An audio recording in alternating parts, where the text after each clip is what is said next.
Judges chapter 8. Then the Ephraimites said to him, "What have you done to us, not to call us when you went to fight against the Midianites?"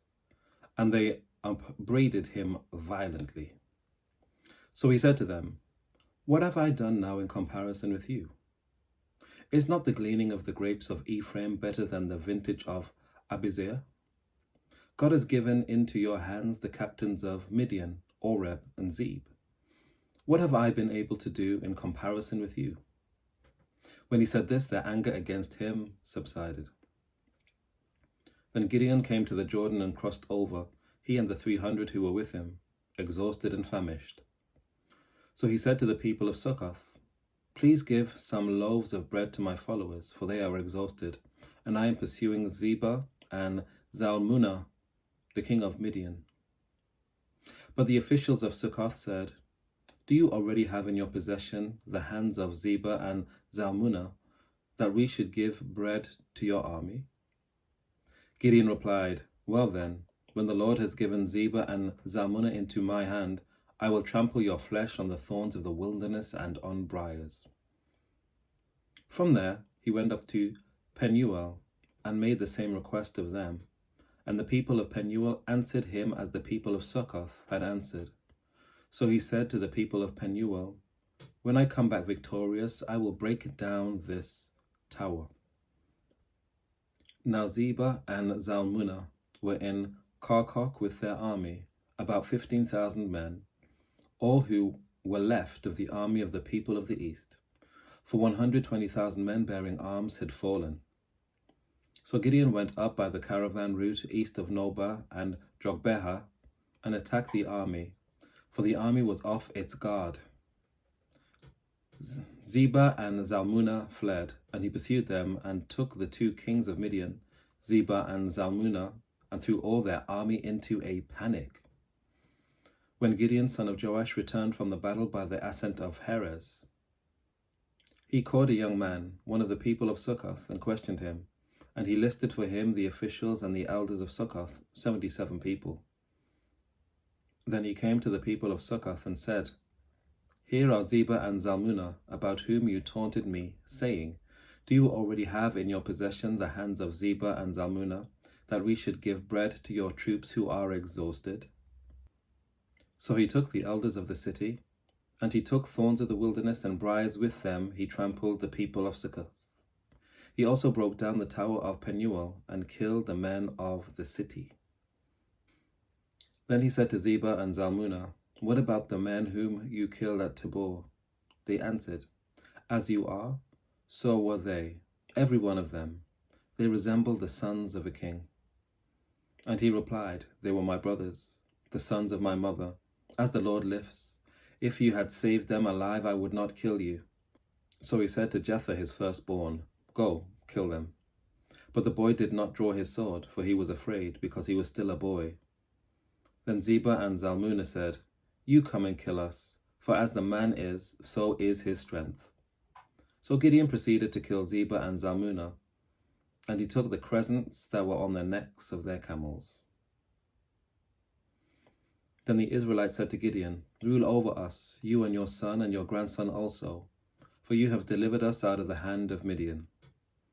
Gideon said to them, "I will not rule over you, and my son will not rule over you. The Lord will rule over you."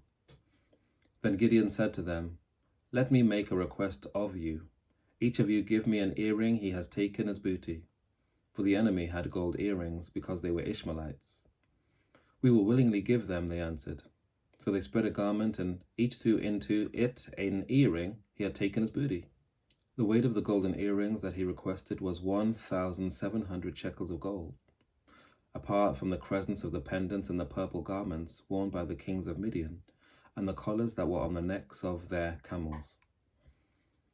Gideon made an ephod of it, and put it in his town, Ophrah, and all Israel prostituted themselves to it there, and it became a snare to Gideon and to his family.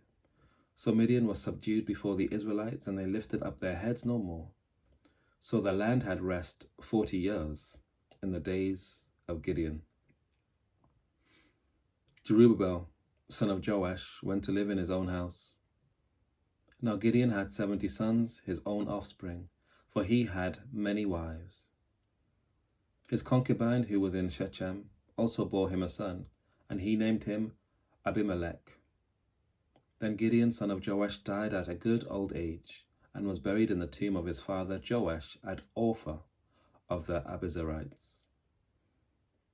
As soon as Gideon died, the Israelites relapsed and prostituted themselves with Baals, making Baal-berith their god. The Israelites did not remember the Lord their God, who had rescued them from the hand of all their enemies on every side. And they did not exhibit loyalty to the house of Jerubbaal, that is Gideon, in return for all the good that he had done to Israel. Judges chapter 9.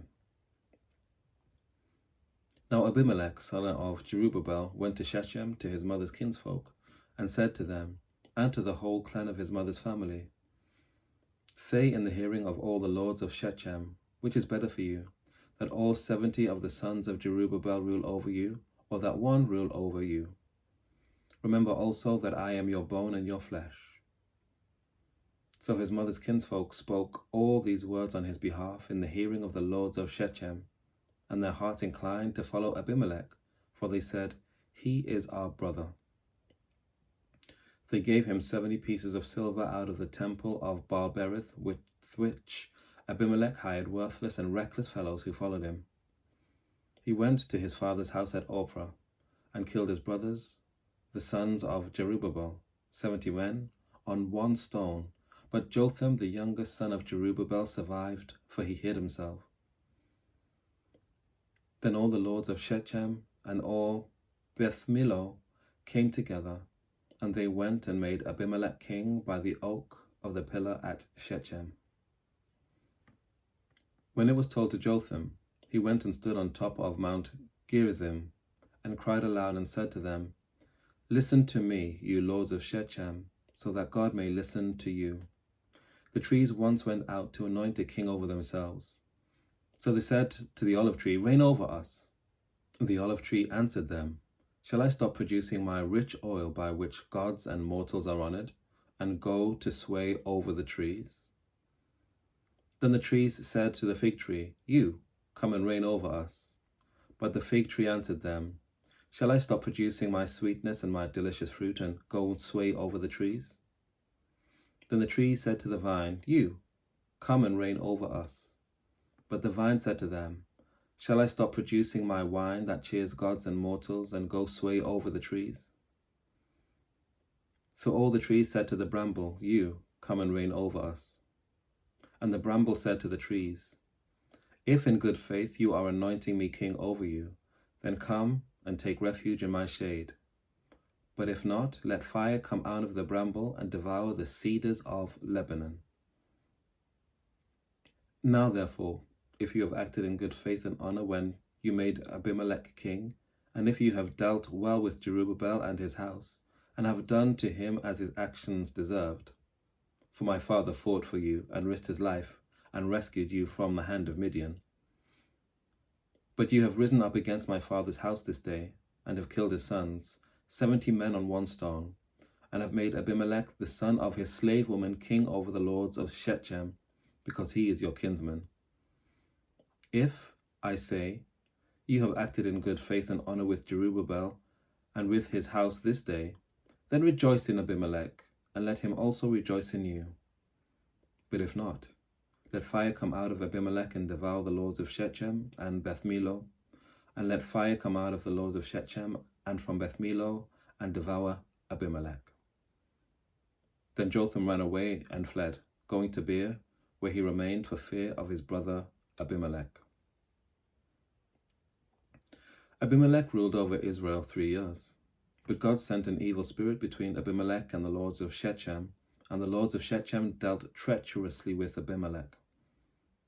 This happened so that the violence done to the 70 sons of Jerubbaal might be avenged, and their blood be laid on their brother Abimelech, who killed them, and on the lords of Shechem, who strengthened his hands to kill his brothers.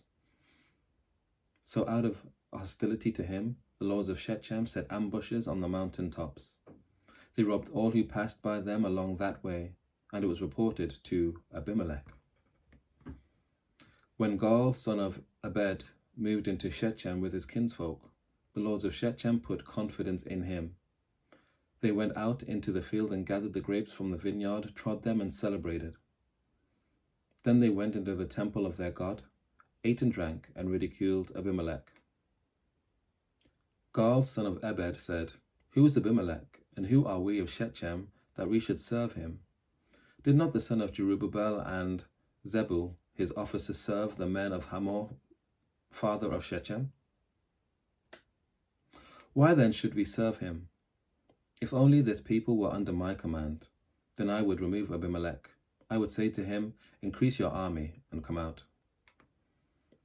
When Zebul, the ruler of the city, heard the words of Gaal, son of Ebed, his anger was kindled. He sent messengers to Abimelech at Arumah, saying, "Look, Gaal, son of Ebed, and his kinsfolk have come to Shechem, and they are stirring up the city against you.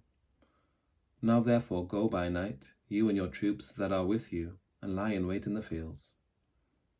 Then, early in the morning, as soon as the sun rises, get up and rush on the city, and when he and the troops that are with him come out against you, you may deal with them as best you can." So Abimelech and all the troops with him got up by night and lay in wait against Shechem in 4 companies. When Gaal, son of Ebed, went out and stood in the entrance of the gate of the city, Abimelech and the troops with him rose from the ambush. And when Gaal saw them, he said to Zebul, "Look, people are coming down from the mountain tops."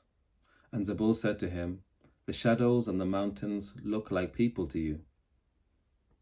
Gaal spoke again and said, "Look, people are coming down from Tabor Erez, and 1 company is coming from the direction of Elon Meonenim."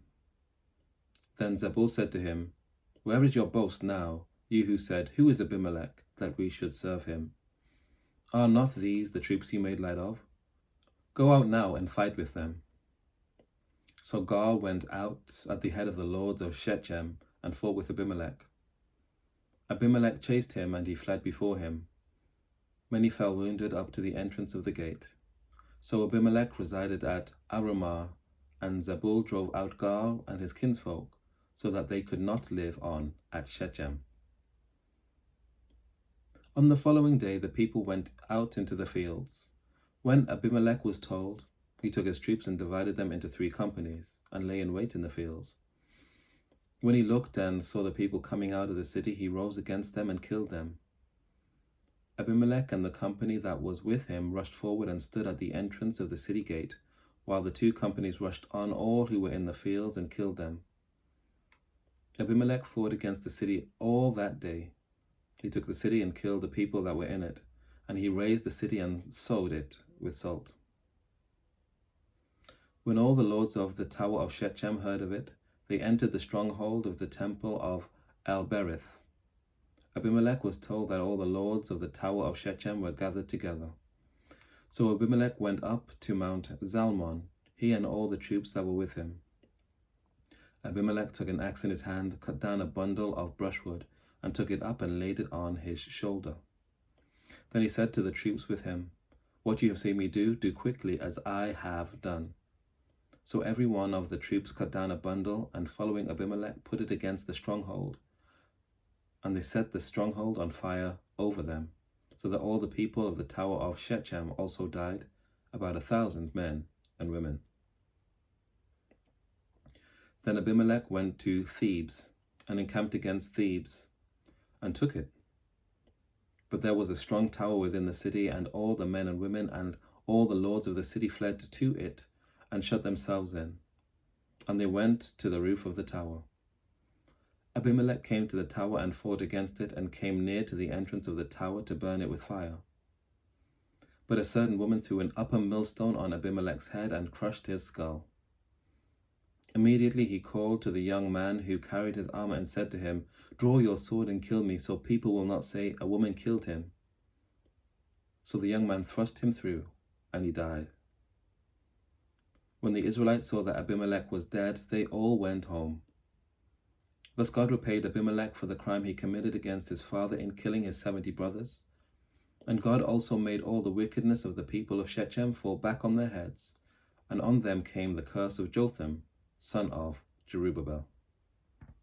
Take care. God bless. I'll see you next time.